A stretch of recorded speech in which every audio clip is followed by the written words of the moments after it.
पूर्ण परमात्मा पाप कर्म दंड को भी काट सकता है। अभी तक जिस भी संत व महापुरुष से मिले उन्होंने यही बताया कि पाप कर्म फल भोगने से ही समाप्त होगा। वो प्रभु कौन है जो पाप कर्म को काट देता है, वो काल के बंधन से छुड़वा देता है। उसका क्या नाम है, पूजा की विधि क्या है? कृपया अवश्य सुनिए जगत गुरु तत्वदर्शी संत रामपाल जी महाराज के अमृत वचन।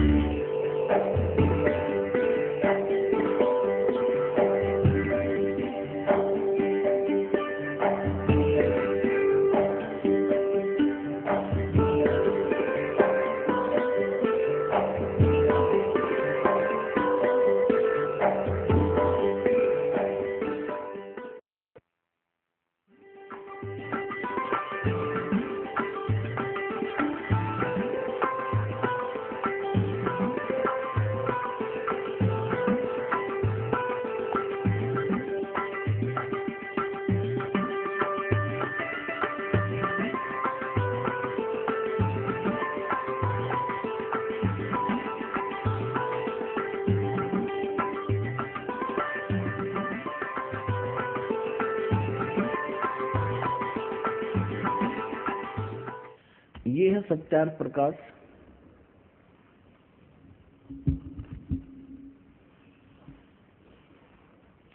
और ये है महर्षि दयानंद। अब देखो इनके इस चित्र को देख आदमी कटका मर जाए इसके ऊपर है। अकबरा विद्वान था, ओहो बड़ी साधना करता होगा। और अब इसके ज्ञान को दिखाएंगे आपको। ये कहाँ से छपा है? ये है सत्यार्थ प्रकाश है। इसके विषय में क्या लिखा है कि वेद आदि विविध सद शास्त्र प्रमाणी संवंत, यानी वेद आदि विविध सद शास्त्रों के प्रमाणों के साथ इसकी रचना की गई है। किसने की है? श्रीमद परमहंस परिव्राजक आचार्य महर्षि दयानंद के आगे इतनी लंबी फीत, और फिर महर्षि दयानंद, और फिर सरस्वती और स्वामी विरचित है। अब इसके फीत इतनी बड़ी लादी, श्रीमद परमहंस परिव्राजक आचार्य महर्षि दयानंद सरस्वती स्वामी विरचित है। इस स्वामी जी द्वारा लिखी गई है पुस्तक, रची गई है। और प्रकाशक है वैदिक यति मंडल दयानंद मठ दीनानगर पंजाब से। और ये छपी कहाँ से है? ये छपी कहाँ है? आचार्य प्रिंटिंग प्रेस, दयानंद मठ गोहाना मार्ग रोहतक, यहाँ से छपी है। अब इसमें आपको 7वें समोल्लास में ले चलते हैं। ये है 7वां समोल्लास, यानी 7वां समोल्लास सत्यार्थ प्रकाश है, पृष्ठ 154 पर। इस प्रकाशन के 154 पृष्ठ पर किसी ने प्रश्न किया कि प्रश्न ईश्वर साकार है व निराकार है? उत्तर स्वामी दयानंद जी का के निराकार है। और 155 पृष्ठ पर स्वयं ही ये स्वीकार कर रहे हैं, साकार भी बता रहे हैं इसको। और किसी ने प्रश्न किया स्वामी दयानंद जी से, परमेश्वर की स्तुति प्रार्थना और उपासना करनी चाहिए व नहीं? स्वामी दयानंद जी कहते हैं करनी चाहिए। तो प्रश्नकर्ता कहता क्या स्तुति आदि करने से ईश्वर अपना नियम छोड़ स्तुति प्रार्थना करने वाले का पाप छुड़वा देगा? यानी कोई साधना भक्ति करेगा भगवान की, क्या उसका पाप नाश कर देगा? स्वामी जी कहते कि नहीं, साधना उपासना से पाप नाश नहीं होता। अब प्रश्नकर्ता कहता कि फिर स्तुति प्रार्थना करने की आवश्यकता क्या है जब भगवान पाप का नाश नहीं कर सकता? जब क्योंकि पाप कर्म से दुख होता है, और दुख निवारण भगवान कर नहीं सकता क्योंकि पाप नाश नहीं कर सकता, तो भगवान की भक्ति की क्या आवश्यकता है? अब स्वामी जी इसका उत्तर देते हैं उनके करने का फल अन्य ही है।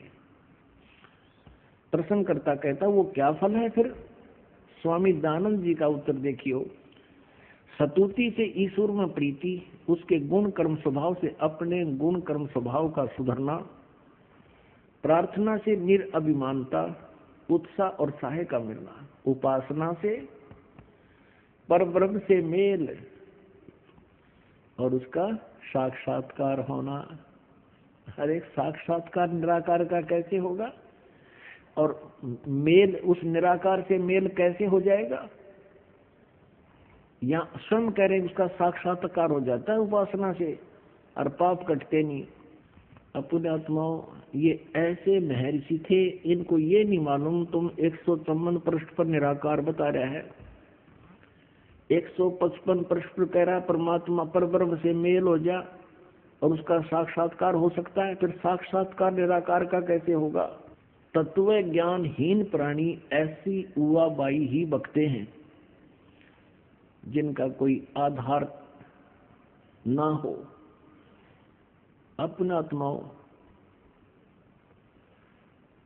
जैसे एक इसमें ये प्रसंग ये भी आया है कि परमात्मा पाप नाश नहीं करता, साधना भक्ति करने वाले के पाप नाश नहीं करता, पाप अक्षमा नहीं करता। और फिर प्रश्नकर्ता ने पूछा कि फिर भक्ति किस लिए करें? स्वामी जी कहते हैं उससे और लाभ हो जाता है। वो क्या लाभ होता है कि पाप का नाश होता नहीं भक्ति से, परमात्मा की साधना से पाप नाश नहीं होता, वो परमात्मा को प्राप्त कर लेता है, उसके दर्शन कर लेता है। सब भले आदमी, निराकार का साक्षात्कार कैसे होगा? जैसे बच्चा इंटरव्यू देने जाता है, वहां साक्षात्कार होता है उसका, इंटरव्यू लेने वाले का और देने वाले दोनों सामने साक्षात होते हैं, साकार होते हैं। तो ऐसे ही परमात्मा का साक्षात्कार करना भी उसको साक्षी, उसको सामने स्पष्ट देखना होता है, और निराकार दिखाई दे नहीं सकता। अब थोड़ा सा एक प्रसंग और बीच में आ गया कि परमात्मा अपने भक्तों के पाप नाश करता है वा नहीं। ये कंसेप्ट क्लियर करके फिर निराकार साकार की स्थिति स्पष्ट करेंगे। देखिएगा, ये है सप्तम समोल्लास ही चल रहे हैं और सत्यार्थ प्रकाश है ये। इसके 163 पृष्ठ पे यहाँ देखिएगा, यहाँ और स्पष्ट कर दिया है। प्रश्नकर्ता कहता है कि ईश्वर अपने भक्तों का पाप क्षमा करता है वा नहीं?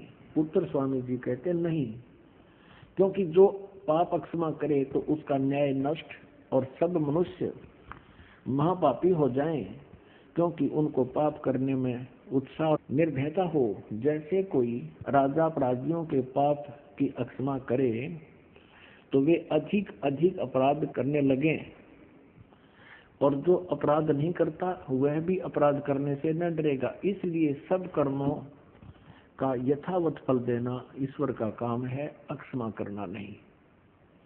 फाइनल कर दिया इसने तो कि पाप नाश नहीं करता, जिसे कर्म करेगा वैसा फल देगा। अपने आत्माओं, परमात्मा की महिमा,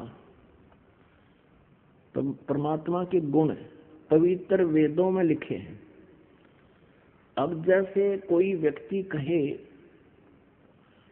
कोई प्रश्न करता है किसी को जिसने अपने मकान के सामने बहुत बड़ा बोर्ड लगा रखा है,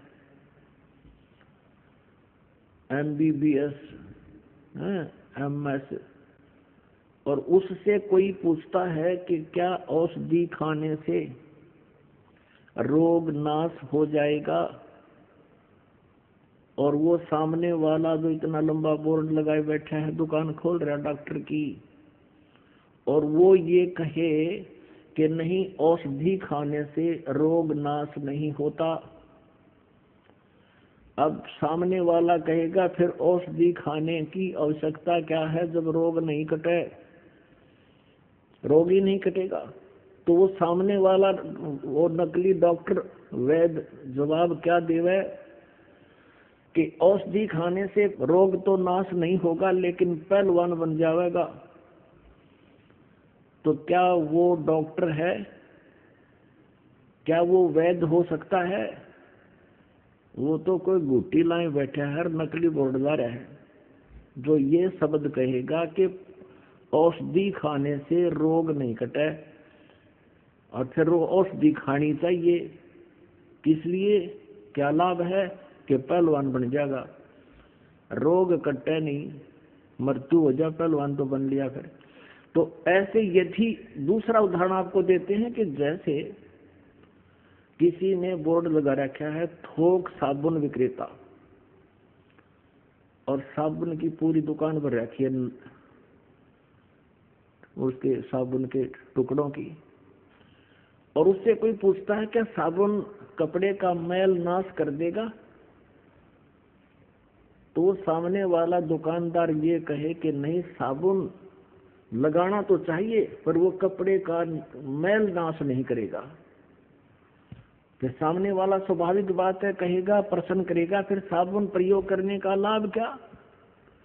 जब साबुन कपड़े का मैल नाश नहीं कर सकता तो क्या यूज है उसके लगाने की, क्या लाभ है? और वो नकली फिर उत्तर दे कि कपड़े को मजबूत बना देगा। साबुन कपड़े का पाप मैल नाश तो नहीं कर सकता लेकिन मजबूत बना देगा। क्या वो व्यक्ति साबुन से परिचित है? इससे सीधा उसने लकड़ी के गुटके धर रखे सारे और मूर्ख बना रहा दुनिया में कपड़े में, उसमें कागज में लपेट के। तो ये सिद्धांत था इस महर्षि दानव सरस्वती का, जो आर्य समाज का प्रवर्तक कहलाता है। इसको कैख भी पता नहीं था वेदों का और भगवान का। अब यजुर्वेद में वो स्वयं अनुवाद कर रहा है अपने कर कमल से। और यजुर्वेद में, क्योंकि वेद जो है परमात्मा का विधान है, परमात्मा के गुण है उसके अंदर, वो ऐसा ऐसा करता है। और जिसने वेदों के विरुद्ध अपना सिद्धांत बताया है वो अज्ञानी व्यक्ति था, वो वेद ज्ञानहीन था। अब देखिए वेद इसको प्रमाणित करेंगे कि परमात्मा घोर पाप का विनाश कर देता है। ये देखिए, ये महर्षि दानव सरस्वती द्वारा ही इसका अनुवाद है।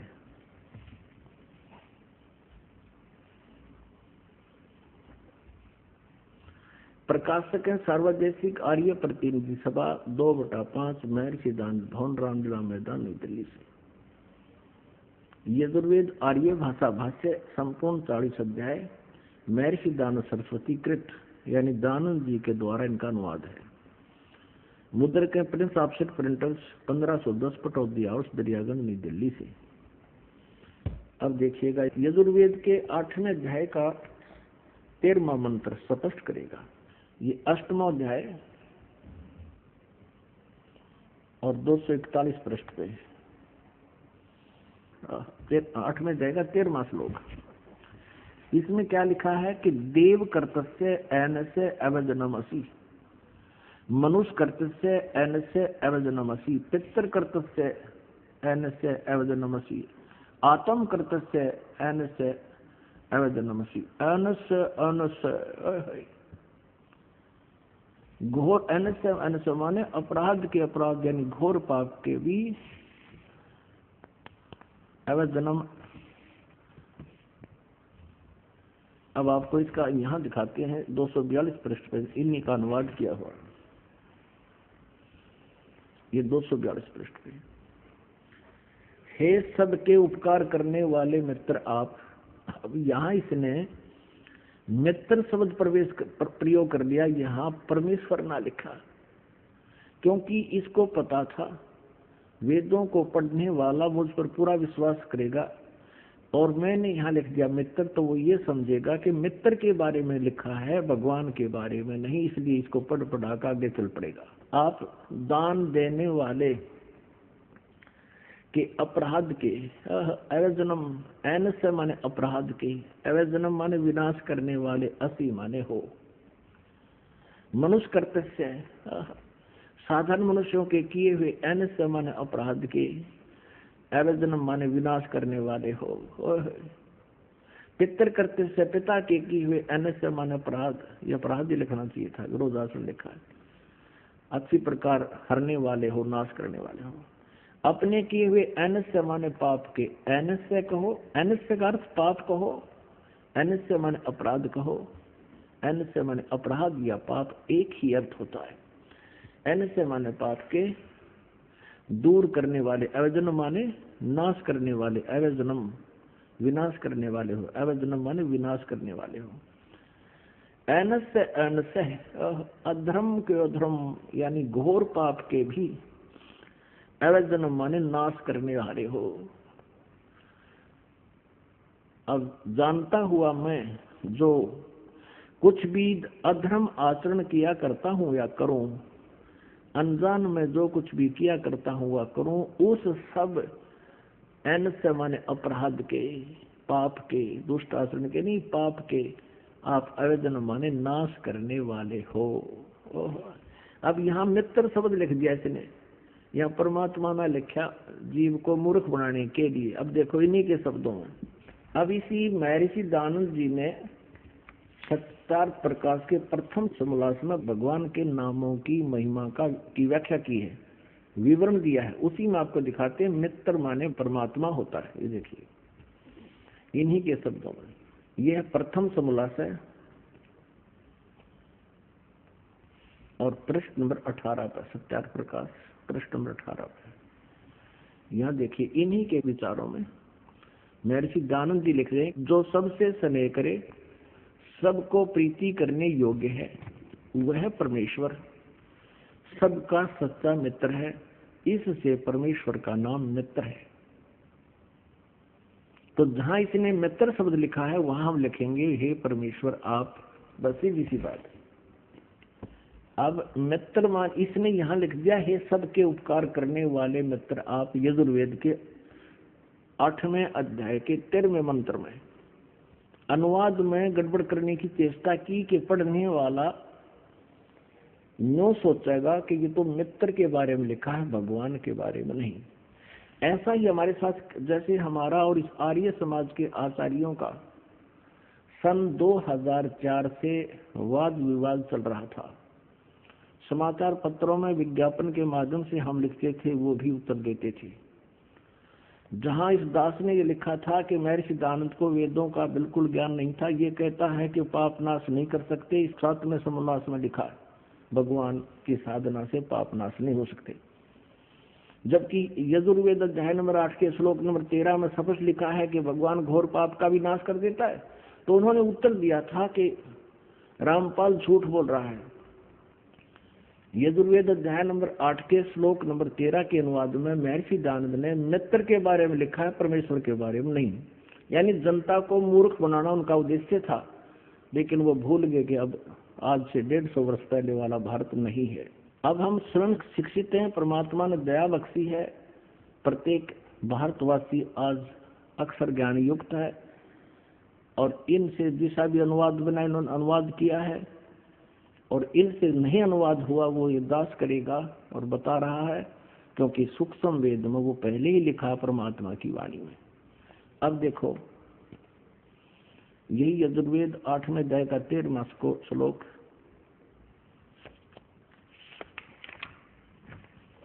अष्टवां अध्याय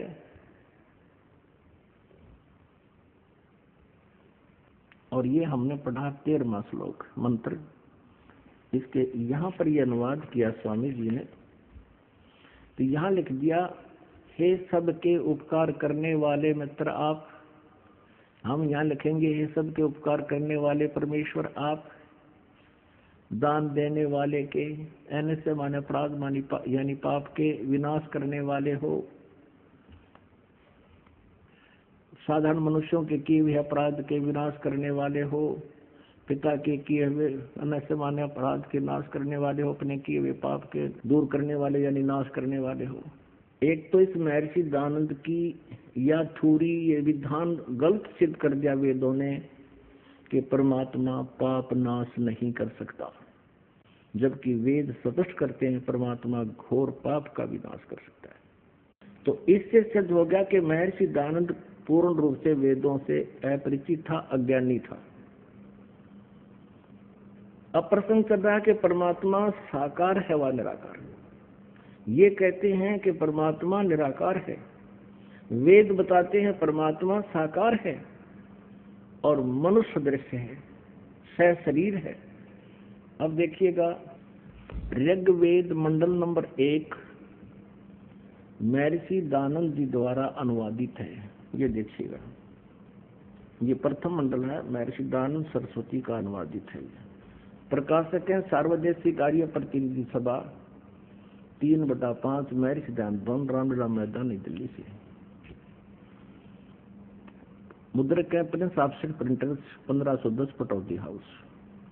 अब इसमें स्वयं स्वामी जी ने स्टार्ट किया है जो प्रथम मंत्र, प्रथम सूक्त और इसका प्रथम मंडल, प्रथम सूक्त और प्रथम मंत्र अग्नि शब्द से प्रारंभ होता है। अग्नि शब्द से,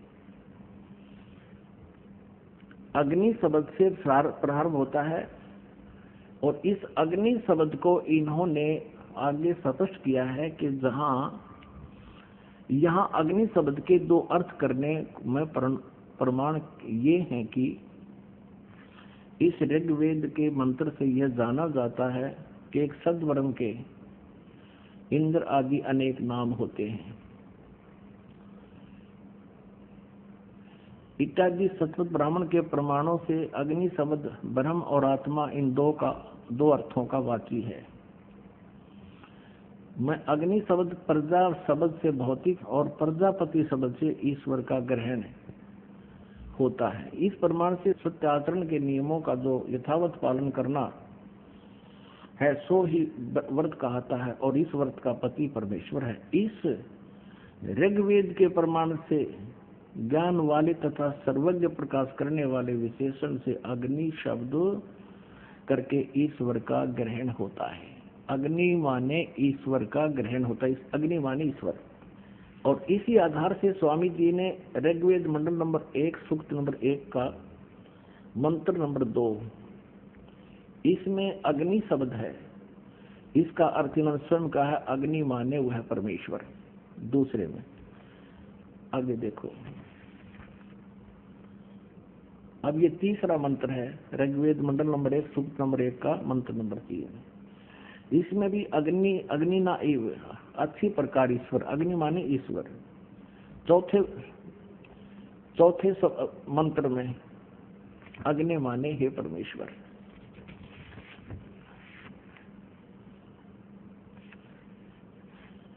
और 5वें में अग्नि शब्द नहीं है, छठे में देखिएगा, छठे में अग्नि माने हे परमेश्वर।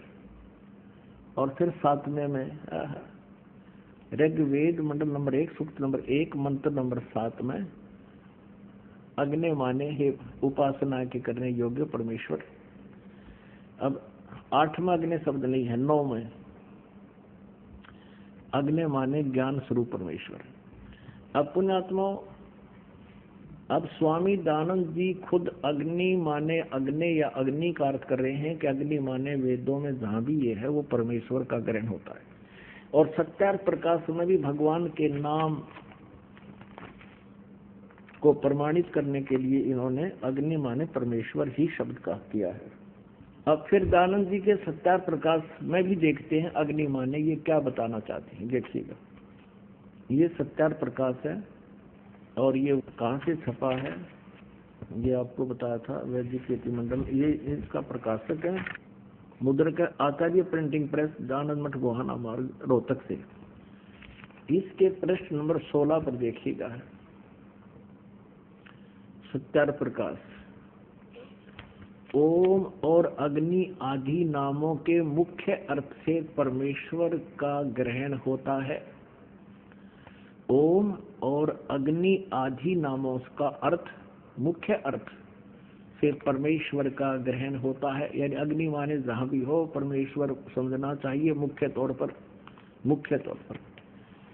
अब 17 पे है, पृष्ठ नंबर 17 पे प्रथम समोल्लास में, जो ज्ञान स्वरूप सर्वज्ञ जानने, प्राप्ति होने और पूजा करने योग्य है, इससे परमेश्वर का नाम अग्नि है। वाह! इस महर्षि दयानंद जी ने केवल 1.5 वेद का अनुवाद किया, उसके बाद इनकी मृत्यु होगी। उसके बाद शेष जो 2.5 वेद थे वो इन्हीं के द्वारा दी गई इंस्ट्रक्शन के आधार से, हिदायतों के आधार से अन्य आचार्यों ने अनुवाद किया है। देखिएगा, उनमें से एक सामवेद अनुवाद किया गया। ये यजुर्वेद और सामवेद इकट्ठा ही जल्द किया गया है अनुवाद करता इसमें भिन्न भिन्न है। हम सामवेद का अनुवाद करता देखते हैं।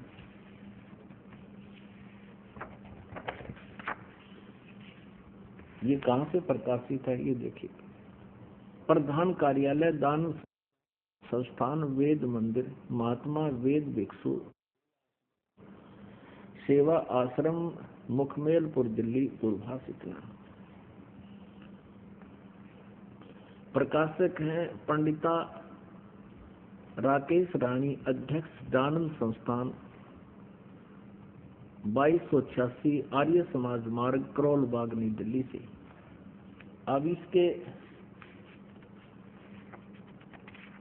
इसके अनुवादकर्ता ने कितना अच्छा अनुवाद किया है, स्पष्ट किया है। ये देखिएगा सामवेद यहाँ से प्रारंभ होता है। सामवेद भाषा वाचन ये प्रथमो अध्याय है और इसके देखिए मंत्र। इसके प्रथम मंत्र में अग्नि माने हे ईश्वर, दूसरे मंत्र में अग्नि माने हे परमेश्वर और तीसरे मंत्र में अग्नि माने ईश्वर को, यानी अग्नि माने ईश्वर, और चौथे मंत्र में अग्नि माने परमेश्वर, पांचवें मंत्र में अग्नि माने हे ईश्वर और छठे मंत्र में अग्नि माने हे ईश्वर और सातवें मंत्र में अग्नि माने हे परमेश्वर। जहां भी अग्नि शब्द है और आठवें में अग्नि माने हे ईश्वर और नौवें में अग्नि माने हे परमेश्वर, जहां भी 10वें में अग्नि माने हे परमेश्वर, जहां भी आप देखोगे अग्नि माने हे परमेश्वर, अग्नि माने हे परमेश्वर। ठीक है, अब हम आते हैं अपने काम की बात पर। अब ये तो कंसेप्ट क्लियर हो गया कि वेद में जहां भी अग्नि शब्द है वो मुख्य तौर पर परमेश्वर का ग्रहण होता है। अब महर्षि दानंद जी का अपना विधान, अपना अनुभव, अपनी सोच, वो अज्ञान सोच थी कि परमात्मा निराकार है, जिससे उसने वेदों का नाम लिख दिया कि मैंने वेदों को पढ़ा है और वेदों में कहीं भी परमात्मा साकार नहीं लिखा है। सत्यार प्रकाश की रचना करती कि मैंने वेदों के आधार से आसान करके वेदों को समझ कर इसकी रचना की। सत्यार प्रकाश की इसमें जो लिखा वो वेदोनुसार है कि परमात्मा निराकार है। अब वेद क्या बताते हैं? परमात्मा शरीर है। ये देखिएगा वो मनुष्य दृश्य है। ये यजुर्वेद महर्षि दानंद सरस्वती द्वारा अनुवादित है। ये कहाँ से प्रकाशित है? प्रकाशक है सार्वदेशिक कार्य प्रतिनिधि सभा 2/5 महर्षि दानंद भवन रामला मैदान नई दिल्ली से। यजुर्वेद आर्य भाषा भाष्य यानी संपूर्ण 40 अध्याय से महर्षि दानंद सरस्वती ने इसका अनुवाद किया है। महर्षि दानंद इसका राइटर नहीं है, वेदों का केवल अनुवादक है। जैसे गीता जी का अनुवादक बहुत से हैं। मुद्रक है Prince offset printers 1510 Pataudi house Prayagraj नई दिल्ली से। अब देखिएगा 5वें अध्याय का प्रथम मंत्र। ये है 5वां अध्याय। इस 5वां अध्याय आरंभ है इसके प्रथम मंत्र में। ये प्रथम मंत्र में लिखा है अग्ने तनुरसी विष्णुवे तवा सोमे से तनुरसी। 2 बार लिखा है तनु माने शरीर। अब इन्होंने अनुवाद यहाँ गलत कर दिया। अपनी अज्ञान अनुभव को ऊपर रखने के लिए वेदों के अर्थों का भी अनर्थ कर दिया। क्या अनर्थ किया स्वामी जी ने? हे मनुष्यो, तुम लोग जैसे मैं जो हवि, अग्नि माने बिजली प्रसिद्ध रूप, अग्नि के शरीर के समान है। हम बताए ये क्या अर्थ है इसका? सारी उम्र पढ़ लियो, इसका भावार्थ भी समझ में आ जाएगी। कहना कैसा है यहाँ पर? क्योंकि इसने परमात्मा को निराकार सिद्ध कर रखा था अपनी अज्ञान सोच से। अब वेद बता रहे हैं अग्नि तनुरसी विष्णु त्वा सोमस्य तनुरसी। तनु माने शरीर, अग्नि माने परमेश्वर। हे परमेश्वर आपका शरीर है, असी माने है, तनु माने शरीर। ये स्पष्ट खोज लिख रहा है, तनु माने शरीर, असी माने है, अग्नि माने हम लिख देंगे परमेश्वर, जिसका वास्तविक अर्थ बनता है अग्नि तनुरसी, परमेश्वर से शरीर है। और यहाँ देखो विष्णुवे तवा, विष्णुवे तवा सोमस्य तनुरसी। विष्णुवे माने सबका धारण पोषण करने के लिए। गीता के अध्याय नंबर 15 के श्लोक नंबर 17 में लिखा कि उत्तम पुरुषत्व अन्य परमात्मा इति उदाहरते, यह लोग तरमावी से विभर्ती अव ईश्वर है। वो सबका धारण पोषण करने वाला जो परम अक्षर ब्रह्म परमात्मा है वो परमेश्वर, वो सबका धारण पोषण करने के लिए भी उस पर सोमस्य माने अमर पुरुष का, तनु माने शरीर, असी माने है, तवा माने उस, विष्णुदेव माने सबके धारण पोषण करने के लिए, तवा माने उस, सोमस्य माने अमर पुरुष का, तनु माने शरीर, असी माने है उस अमर पुरुष का शरीर है। अपनात्मा जहां भी ये जो महर्षि कहलाते थे, ये नकली डुप्लीकेट ही न ज्ञान था नहीं ऋषि इसका वेदों का, इन्होंने इन वेदों के अर्थों का अनर्थ कर दिया। इसका एक प्रमाण आपको दिखाते हैं। प्रथम अध्याय का 15वां मंत्र, वह इसने के बैठा बैठा रखे अनुवाद में, इस दयानंद जी ने, देखिएगा।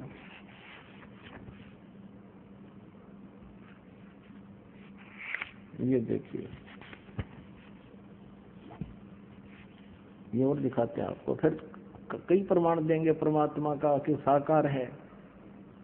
ये देखिएगा, यजुर्वेद भाषा भाष्य, और ये प्रथम अध्याय का, ये प्रथम अध्याय है और इसका 15वां मंत्र है। इसका भी स्टार्ट है अग्नि तनुरसी। अग्नि माने परमेश्वर, तनु माने शरीर, असी माने है। वाचो विसर्जनम देव वित्ते तवा गृह में वृद्ध ग्राह असी। अब इसका अनुवाद क्या किया है इसने? पहले तो ये देखिएगा कि अग्नि तनुरसी वाचो विसर्जनम तवा, इन शब्दों का अर्थ ही नहीं किया। इसमें अग्नि तनुरसी कहीं पर भी अनुवाद नहीं है। ये जो हाईलाइट कर रखे हैं ये संस्कृत है, इसमें कहीं अग्नि शब्द नहीं है और तनुरसी नहीं है, कि इसमें कहीं भी अग्नि शब्द नहीं है। अग्नि तनुरसी कहीं पर भी नहीं है। अर्थ नहीं करा, क्योंकि पोल खुलती दिखे थी, फिर आगे वो 2 बार लिखा पाया, इसने करना पड़ा उलट सुलट सा। अब यहाँ क्या अनुवाद कर रहा है? इसमें प्रथम अध्याय के 15वें मंत्र में, मैं सब सज्जनों के हित जिस अभी अर्थात पदार्थ के संस्कार के लिए बड़े बड़े पत्थर हैं और काठ के मूसल आदि पदार्थ विद्वान व दिव्य गुणों के लिए उस यज्ञ को श्रेष्ठ गुणों के प्रकाश और श्रेष्ठ विद्वानों व विविध भोगों की प्राप्ति के लिए ग्रहण करता हूँ। ये कोई अर्थ बना इसका?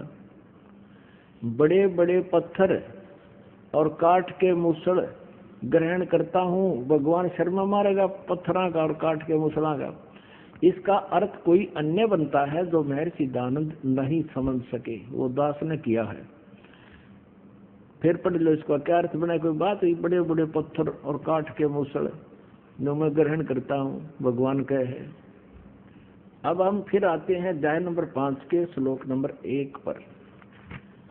अब देखिएगा यजुर्वेद, ये 5वां अध्याय का हमने प्रथम मंत्र देखा, अग्नि तनुरसी विष्णुवे तवा सोमस्य तनुरसी। हम भी इसका अनुवाद आसानी से कर सकते हैं कि परमात्मा आपका शरीर है और सबका धारण पोषण करने के लिए भी आपका अन्य शरीर है, क्योंकि वो अतिथि रूप में, अतिथम असी, यानी वो अतिथि रूप में यहाँ आता है कुछ समय के लिए, उसके लिए उनका अन्य शरीर है। और आगे देखना, इस 5वें अध्याय का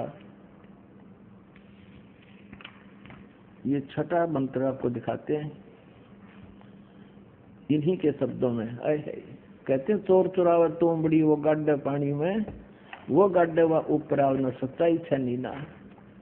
यह देखिएगा 5वां अध्याय यजुर्वेद महर्षि दानव जी का अनुवाद यह देखना छठे में 5वें अध्याय का छठा मंत्र। जिसलिए अग्ने खुद लिख रहा है, अग्ने वर्तपते यानी जगदीश्वर आप व बिजली, बिजली के लड़ाई बीच में आप, आपका बिजली परमेश्वर या बिजली दोनों लिख लिए, बिजली भी सत्य धर्म आदि नियमों के पालन करने वाले हैं। इसलिए उस आप व बिजली में मैं पूर्वोक्त व्रतों के पालन करने वाले क्रिया वाला होता हूँ। जो यह तव माने आपका, आप और उसकी नहीं, आप तव माने आपका, तनु माने शरीर है, इसने रांद काट दी, विस्तृत व्याप्ति है।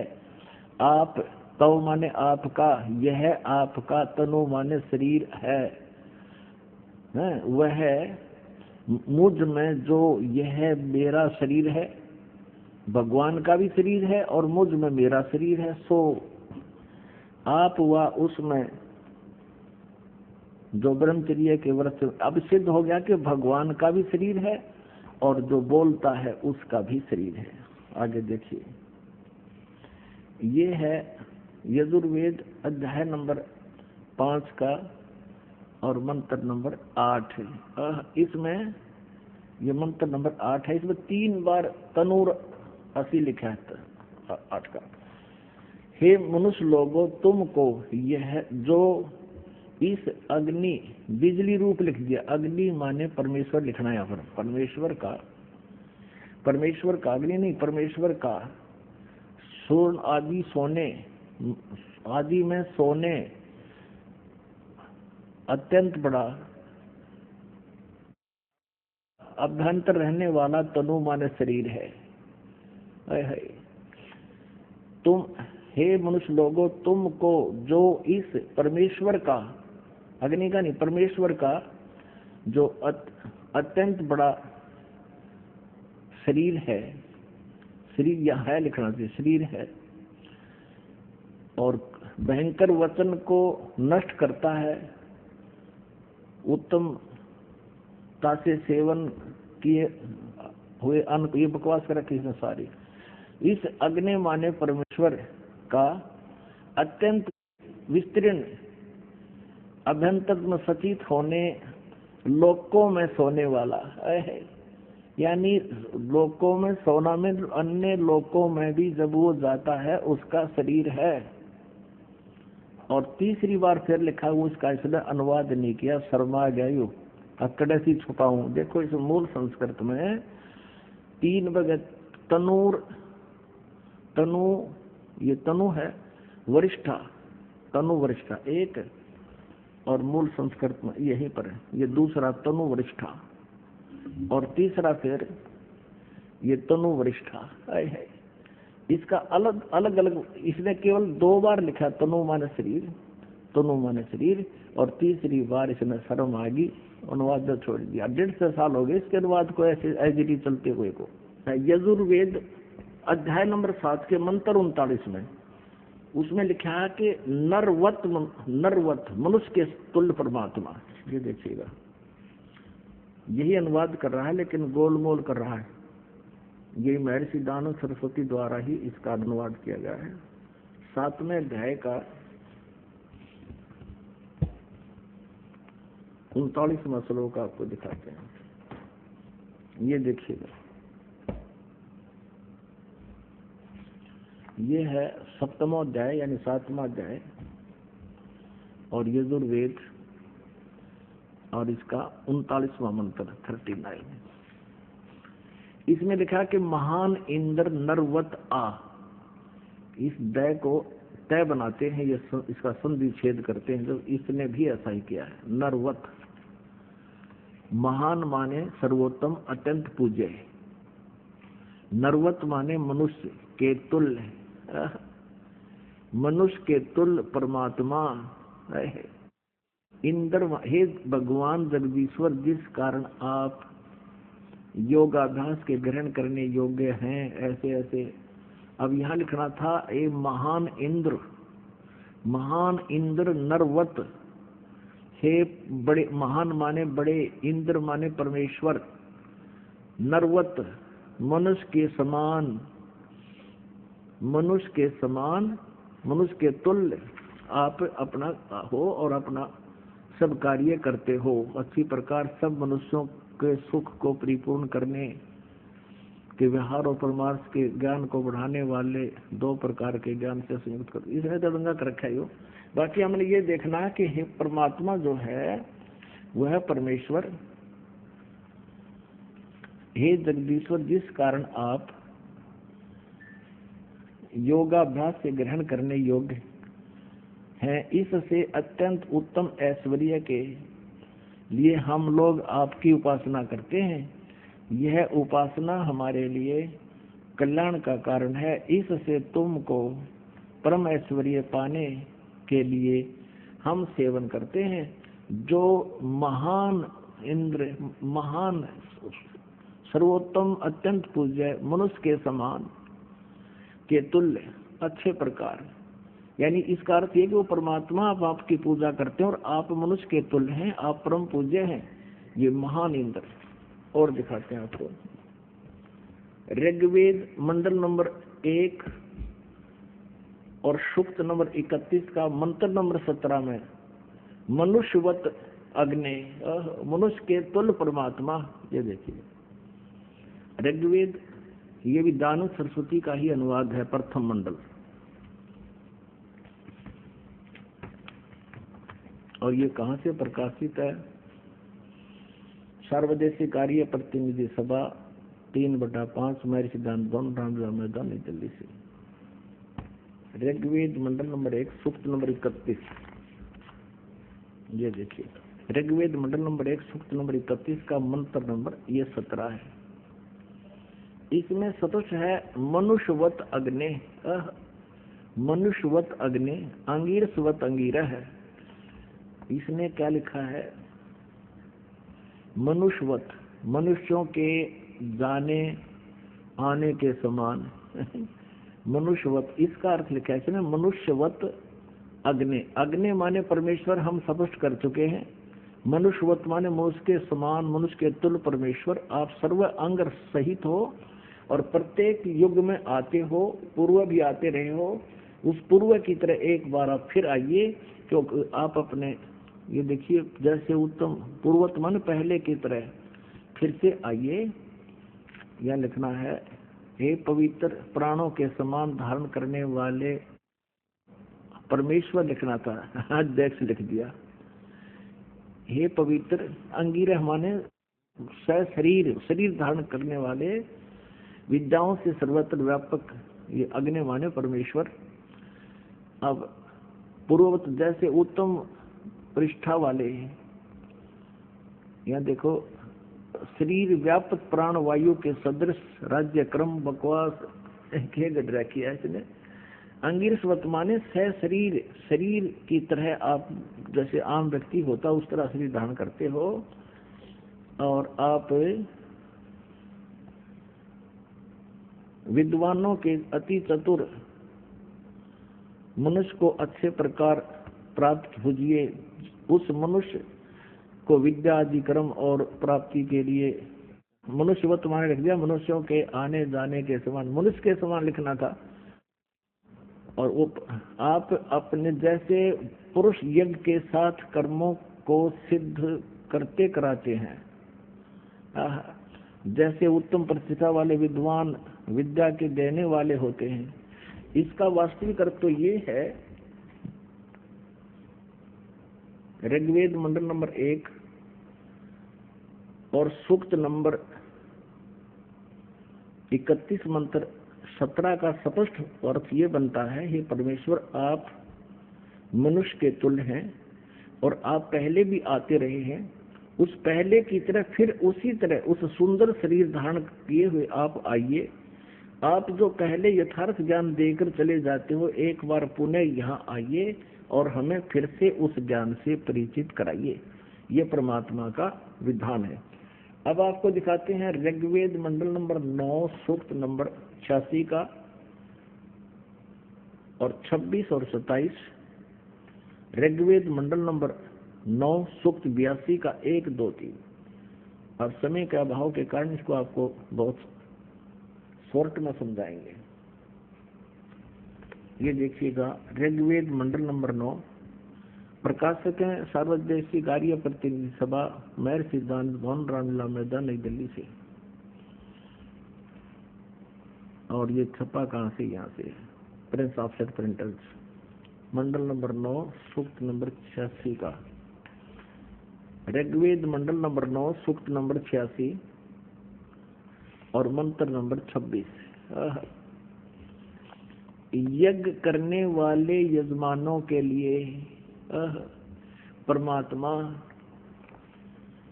सब रास्तों को सुगम करता हुआ उनके विघ्नों को, उनके संकटों को मर्दन करता है, नाश कर देता है, और उनको पवित्र करता हुआ और अपने रूप को सरल करता हुआ, साकार हुआ, अपने रूप को सरल करता हुआ हल्का तेज पुंज का रूप बनाकर आता है, वह कांतिमान परमात्मा। इन्होंने कवि का अर्थ सर्वज्ञ कर दिया। यहाँ लिखना था वो कबीर है, वो कबीर देव है। ये कबीर शब्द है, हम इसको कबीर कहते हैं, कबीर वह को वह बोलते हैं। इसका अर्थ इन्होंने कवि कर दिया और कवि बनाकर इसका अर्थ कर दिया सर्वज्ञ। यहाँ लिखना था कबीर देव। इन्हीं के शब्दों में पुण्यात्माओं, परमात्मा ने आपका जो जन्म अब दिया है मनुष्य का, स्त्री या पुरुष का, धन्य आपके माता पिता को जिनसे जन्म हुआ, क्योंकि अब हम परमात्मा को आसानी से पहचान सकते हैं। हम शिक्षित हैं और इन अज्ञानियों ने जो अनर्थ कर रखे उनको हम आसानी से समझ जाएंगे कि यहाँ इन्होंने गड़बड़ कर दी जानबूझ के। और आज शिक्षा का यदि कोई लाभ है तो भगवान पाने में सहयोग है, अन्यथा इस शिक्षा की कति आवश्यकता नहीं थी। इसने बेईमान बना दिए, हम एक दूसरे के शत्रु बना दिए, 24 घंटे मन में दोष रहता है और उसको अब सेट करने में बहुत समय लग रहा है हमारे को, लेकिन अब हो जाएगी, सारी सेटिंग भी हो जाएगी, ज्ञान हो जाएगा, परमात्मा से हमें घना लाभ मिलने लग जाएगा, तो हम सब बुराइयां त्याग देंगे। तो इस शिक्षा का अगर लाभ है तो परमात्मा पाने में अति सहयोग है। इसके लिए आपको दिखाते हैं कि जहाँ जैसे कवि लिखा, कबीर लिखा, तो वहाँ लिखना चाहिए था अनुवाद करता ने कबीर देव। जैसे इस यजुर्वेद है, ये देखिएगा, ये महर्षि दानव सरस्वती का अनुवाद है। ये एक यजुर्वेद पुस्तक है, इसके ऊपर रह लगा है। यहाँ अगर 2 अपसर्ग लगा दी जाए तो भी ये यजु, अगर ये अकेला शब्द भी कहीं पर है, ये वेद ना लिखा हो, तो भी इसकी महिमा कहीं हो रही हो, तो हमने यजुर्वेद लिखना पड़ेगा। ये देखिएगा, महर्षि दानव सरस्वती ने भी ऐसा ही किया है। प्रकाशक है सार्वदेशी कार्य प्रतिनिधि सभा, 2/5 महर्षि दानव भवन, रामलीला मैदान, नई दिल्ली से। ये दानव सरस्वती का ही अनुवाद है और इसके 36वें अध्याय का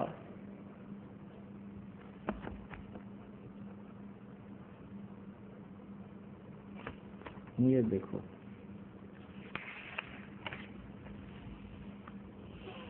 ये यजुर्वेद भाषा भाष्य है और ये है 60 अध्याय, 36वां अध्याय। इसके प्रथम मंत्र में लिखा है रच्यम वाचम प्रपदे मनो यजु। ये यजु लिखा है, यजु, और ये यजुर्वेद की महिमा है। तो यहाँ इस दानंद ने अनुवाद करते समय यहाँ ठीक अनुवाद किया है। यहाँ लिखा है, इस यजु का अर्थ लिख दिया यजुर्वेद को। ओह, बहुत ठीक किया, यजु शब्द लिख दिया, इसका यजुर्वेद लिखना पड़ा इसने, क्योंकि यजुर्वेद की महिमा चल रही है। और यदि यहाँ यजु का अर्थ कुछ अन्य कर दिया जाए तो यजुर्वेद को कैसे पहचानेंगे, किसकी महिमा है ये? ठीक इसी प्रकार अब हम आते हैं ऋग्वेद में।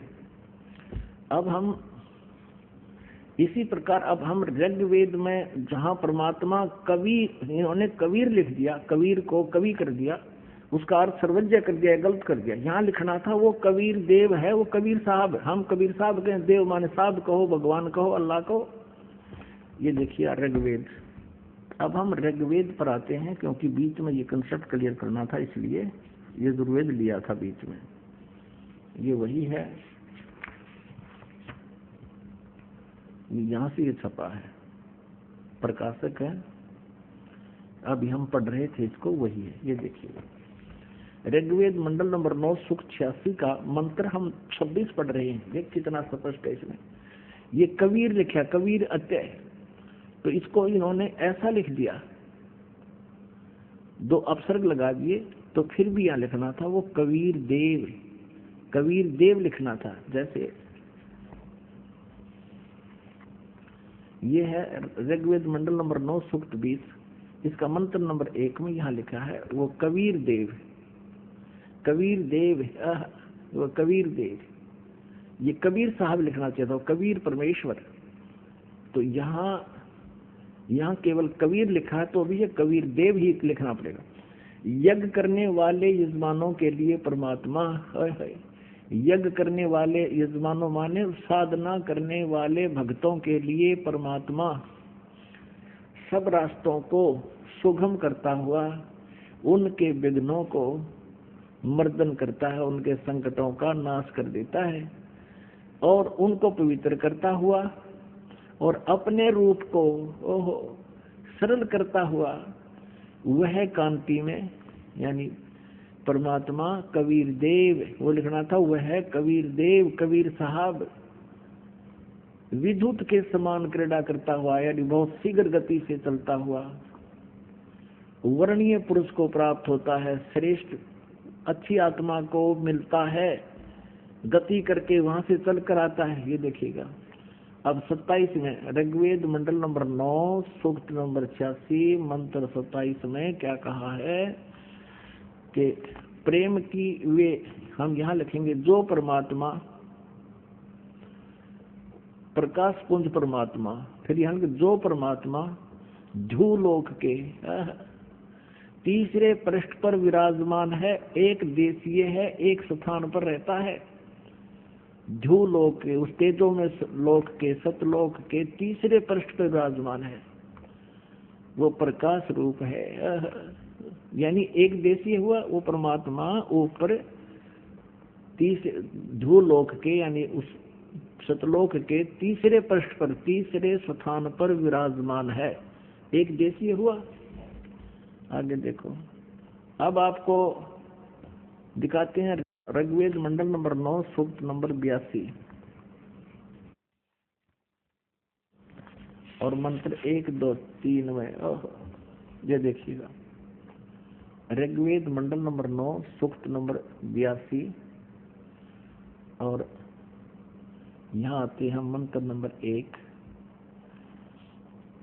देखना कितना स्पष्ट लिखा है कि जो सर्वो उत्पादक प्रभु, यानी सबकी उत्पत्ति करने वाला प्रकाश रूप, अरुषा माने वो साकार परमात्मा, सद्गुणों की वृष्टि करने वाला, हरि माने पापों का हरण करने वाला। अयोध्यानंद मठ कह रहा था पाप नाश नहीं करता, या फिर लिख रहे हैं पापों का हरण करने वाला, पापों का नाश करने वाला, वह राजेव, राजा के समान। ये देखना, हम 269 यानी 269 पे, और यहाँ पर लिखा है तो राजेव, राजा के समान। इसका शेष है 270 पे, ये है शेष 270 पे। ऋग्वेद मंडल नंबर 9 सूक्त 82 का मंत्र हम 1 पढ़ रहे हैं, 270 पे।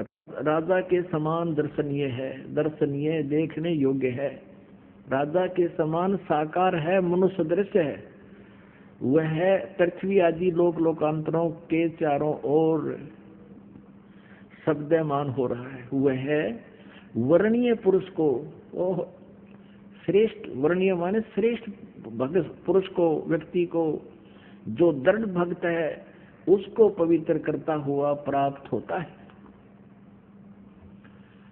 जिस प्रकार विद्युत स्नेह वाले स्थानों को आधार बनाकर प्राप्त होता है, और वो उसका उद्देश्य क्या होता है, ये देखिएगा।